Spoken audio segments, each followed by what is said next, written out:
Olá pessoal, sejam todos bem-vindos ao canal Portal Espiritual e no vídeo de hoje eu quero falar sobre o tema Poderes dos Elementais. Para a gente poder entender um pouco o que seria os elementais. Vamos lá.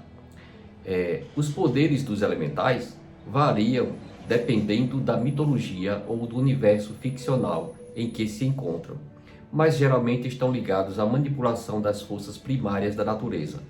Tradicionalmente, os elementais mais comuns se conectam aos 4 elementos clássicos: terra, ar, fogo e água.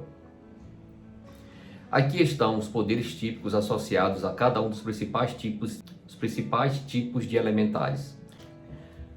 No elemental da terra, controle da terra manipula e molda rochas, solo, areia, cristais e minerais. Na geocinese, a habilidade de criar e controlar terremotos e abalos sísmicos. Na superforça e durabilidade, geralmente possuem grande resistência e força física, muitas vezes com um corpo feito de pedra ou terra. Na manipulação da vegetação, pode influenciar o crescimento de plantas e árvores. Aqui, nessa parte, ele está falando sobre o elemental terra. Tem o controle da terra, a geocinese, a superforça e durabilidade e a manipulação da vegetação. Já no elemento água, a hidrocinese cria e controla a água em todos os seus estados, líquido, sólido e gasoso, podendo formar tsunamis, redemoinhos e correntes. A criocinese, a habilidade de manipular gelo e neve, incluindo a criação de projéteis de gelo e a congelar objetos. Na cura, muitas vezes associados a habilidades curativas, especialmente para doenças ou ferimentos. Na respiração subaquática, a capacidade de respirar debaixo d'água e se mover livre por ela. Nesse caso, quando a gente fala aqui do elemento água, ele fala da hidrocinese, que ela controla toda essa parte dos seus estados, né, que é o estado da água, que seria o sólido, líquido e gasoso. Também ela tem a questão de ciclones, a habilidade de manipular o gelo e a neve, que são aquelas criações, aqueles projetos que a gente vê as estalactites e as estalagmites. O gelo, né, quando se congela para formar todos aqueles objetos. E na parte da cura, porque a água tem a parte da cura. A cura emocional, quando a gente fala que a gente está com a água suja do corpo, é porque essa água está contaminada, a gente precisa curar. Então a água tem esse poder de curar. Então os elementais também estão agindo dessa forma, através da cura. Na respiração subaquática, que seria através das respirações dos animais, dos peixes, tudo que se move e que está embaixo da água. No elemental do fogo, está nela a pirocinese, que gera, controle e absorve o fogo, as chamas e o calor.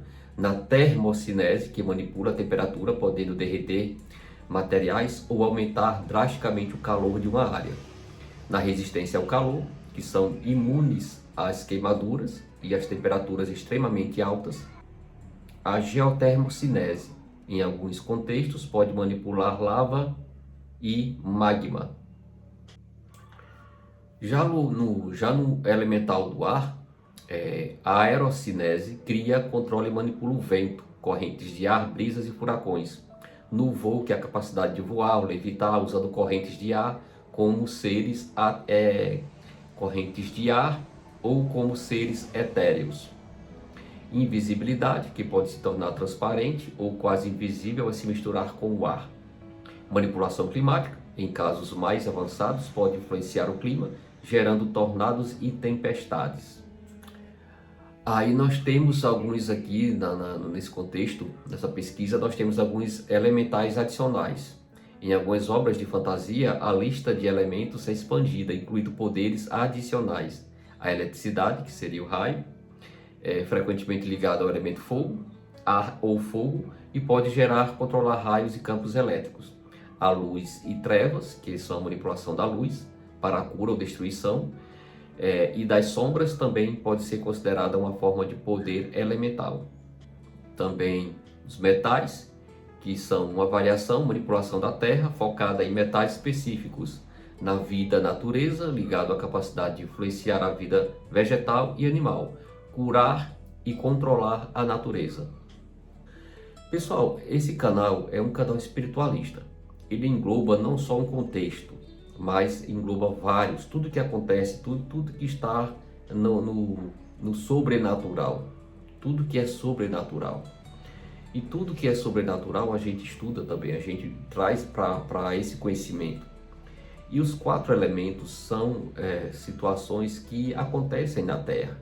Nós estamos vivendo num contexto onde existem os 4 elementos, que eu acabei de citar, que todos eles, cada um tem uma característica específica e toda característica tem um significado específico.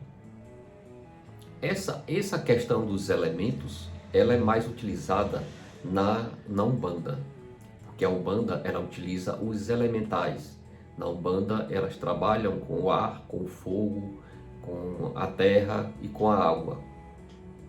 Eu vou ler um pouquinho. Eu li uma vez, um tempo atrás, uma trilogia que eu super recomendo para quem quer um aprendizado mais profundo, mais aprofundado, que seria a trilogia de Robson Pinheiro, que é muito interessante. Numa dessas trilogias tem um livro de Aruanda, que eu vou ler um pouquinho, e Robson Pinheiro narra um pouco sobre essa questão dos elementais. E eu puxei um pouco para ler aqui. No caso, o médium e escritor espírita aborda o tema dos elementais em sua obra, principalmente no livro Aruanda, um romance espírita sobre pais, velhos, elementais e caboclos. Nessa obra, psicografada por Robson Pinheiro através do espírito Ângelo Inácio, os elementais são representados como entidades espirituais ligadas aos elementos da natureza e que desempenham funções importantes na vida do planeta. É o que eu acabei de ler, de citar para vocês, que a Terra ela tem um papel fundamental. E embora a gente não acredite, porque é muito complexo, quando a gente fala de o povo sentado e o povo em pé. O povo sentado, pessoal, já é representado pelas rochas, pelas pedras. E o povo em pé são representados pelas árvores. Embora muitos não acreditem, a gente sabe que existe uma energia, existe a natureza, existem os espíritos que controlam cada elemental. E no contexto das árvores e das pedras não é diferente, pessoal.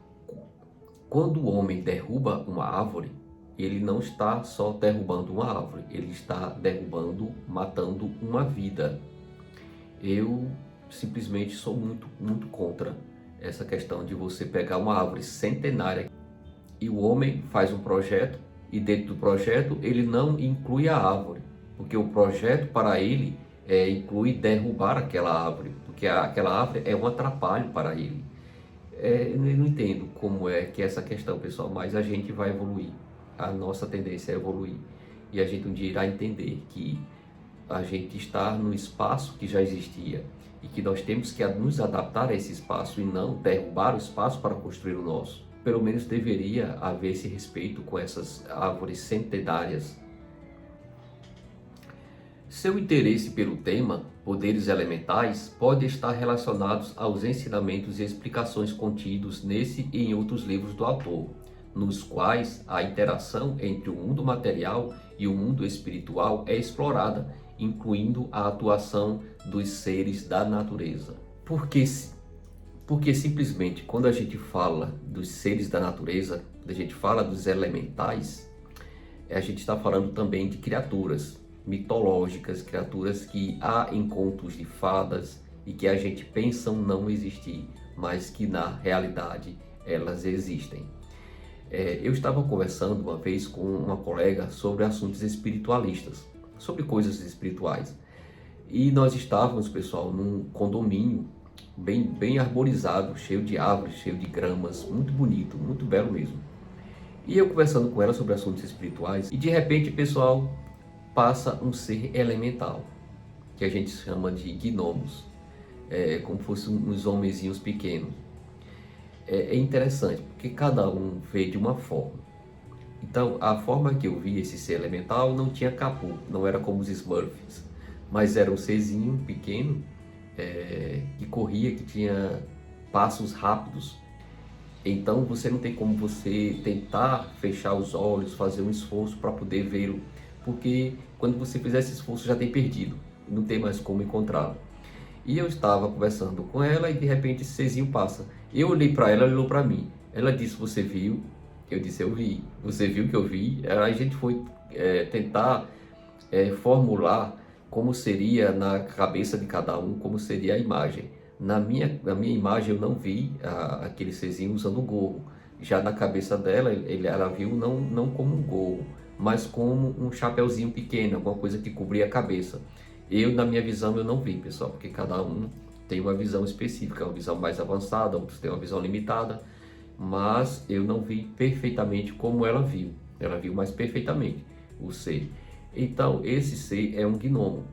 É um gnomo que protege a natureza, que onde há verde, onde há mata, ele está lá fazendo com que aquilo prospere, aquilo cresça. Por isso que é tão importante a gente colocar plantas em casa. Eu sempre gostei de plantas.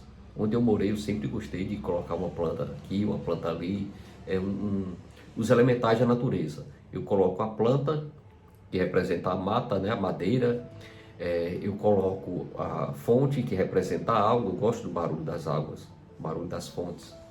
Eu trago esse elemental para dentro da minha casa. Eu gosto do incenso, que representa o fogo, né, pessoal? E eu gosto de trazer aqueles mensageiros dos ventos para representar o vento, para representar a energia dos ventos, para puxar essa energia dos ventos para dentro do nosso lar. Porque o médium, pessoal, ele trabalha as energias, o médium ele trabalha os elementais. Embora ele não entenda, ele não aceite, no Espiritismo não tem muita coisa falando sobre os elementais. Mas quando você puxa para outras obras de outros atores, quando puxa para o lado da Umbanda, atores que estudam a energia da Umbanda, você já vai entender que sim, na Umbanda é utilizado os elementais, justamente para curar, é muito usado, principalmente no processo de cura, de auxílio às pessoas que buscam ajudas e no processo de feitiços, feitiços brancos e também feitiços negros. Infelizmente, os elementais estão ali, as pessoas utilizam como bem entender, para o bem ou para o mal. Infelizmente, isso acontece. Então, quando a gente fala do elemento fogo, a gente fala de poderes que você pode usar poderes sim através do fogo. Então existem em alguns ritos a questão de utilizar esses elementos. A gente utilizava, eu frequentei uma casa holística e a gente sempre utilizava os 4 elementos. O fogo, que era para trazer a chama ardente, para queimar mesmo certos rituais que a gente tinha que desfazer. A gente utilizava a água para abençoar, para curar. Era utilizado também o ar, pessoal. O ar, a gente utilizava o vento, a energia do vento, do furacão, para criar uma limpeza, para fazer uma varredura nos ambientes. A gente utilizava a terra, o mineral, a força dos cristais. A gente utilizava essa força dos minerais, dos cristais, para fortalecer essa energia psíquica e ajudar de forma positiva para realizar alguns trabalhos espirituais. Então, esses elementos a gente utiliza até mesmo sem saber, até mesmo sem entender. Por exemplo, quando eu citei no vídeo que eu ensinei a fazer a técnica do campo áureo, de como criar um campo de força áureo, eu pego a energia dos elementais também. Eu puxo essa energia da terra para que eu possa captar essa energia dos elementais da terra, para que possa me fortalecer. Eu puxo a energia do ar para criar um campo de proteção, a energia dos ventos, que seriam a varredura espiritual. Eu vou crescendo, eu vou varrendo. Entende? Você faz uma limpeza energética utilizando a energia do elemental do vento. Esse é um de muitos outros exemplos, pessoal, que a gente utiliza no dia a dia, às vezes nem sabe. Quando você acende um incenso, por exemplo, você está acendendo um incenso, criando uma atmosfera, utilizando o elemento fogo. Esse elemento fogo, ele vai intensificar. Quando você tem um interesse mais puxado para os ensinamentos de Umbanda, aí é que você vai utilizar mesmo esses elementais, essas energias da natureza. No livro que eu li, sobre a Atlântida, eles utilizavam a energia do frio, que é uma energia como se fosse um campo de força, de proteção. Ele fechava a energia, puxava da natureza, ele criava um campo, uma bola de fogo. essa bola de fogo ela ia se expandindo, porque ela utilizava, ia puxando, captando as energias dos elementais, e ela ia crescendo essa força. E essa força, pessoal, eles usavam muito para o bem, e tinha alguns que usavam para o mal. Então isso era normal, isso era natural para eles. É tanto que hoje existem as construções que a gente acha que a gente fica impressionado como foi que aquilo tudo foi construído, porque eles utilizavam também essa energia chamada frio. Eu sei que é difícil para muitos entenderem e acreditarem que em alguns contextos materiais, físicos, existam criaturas de diferentes formas. Por exemplo, eu vou citar aqui no campo da água. Se você for olhar para o mar, existem criaturas mitológicas, existem sereias, que a gente não acredita que existem, mas existem sereias sim. Tem muitas coisas, pessoal, que a gente não acha que é só ficção. Mas na ficção são coisas que eles captam depois que sai do corpo, para dormir, seja lá para qualquer processo, e eles retornam com as visões do que eles viram, pessoal. Então muitas dessas visões são transformadas em filmes, em relatos, e esses relatos não são por acaso. Então existe sim os elementais dos fogos, existem as criaturas do fogo, as criaturas do ar, da água, criaturas dentro da água que a gente desconhece. No ar existem situações no ar. É por isso que a gente fala assim, cuidado com o que você solta ao vento, porque o vento ele leva para longe. E é verdade, pessoal, a gente não pode, tudo que a gente está soltando em palavras, essas palavras elas podem voltar de forma positiva ou negativa. Por isso que existem esses elementais, para fazerem isso acontecer. Então se eu solto uma coisa boa, o elemental está lá disposto a transformar e trazer para mim de forma positiva também. Como eu soltei de forma positiva, ele traz de forma positiva. Então esse vídeo de hoje é só para vocês entenderem um pouco, para quem quer se aperfeiçoar nessa questão dos elementais. É um assunto muito grande, muito vasto, mas é muito interessante de se estudar. Eu super recomendo para vocês que têm interesse nesses assuntos, busque a trilogia de Robson Pinheiro, que vocês vão entender muito. Aí vocês vão entender um pouco que eu falo lá do vídeo sobre espíritos no motel, espíritos nos hospitais. Aí vocês vão entender o que eu estou falando. Essa trilogia fala muito sobre isso. É isso, pessoal. Fiquem todos em paz e até o próximo vídeo.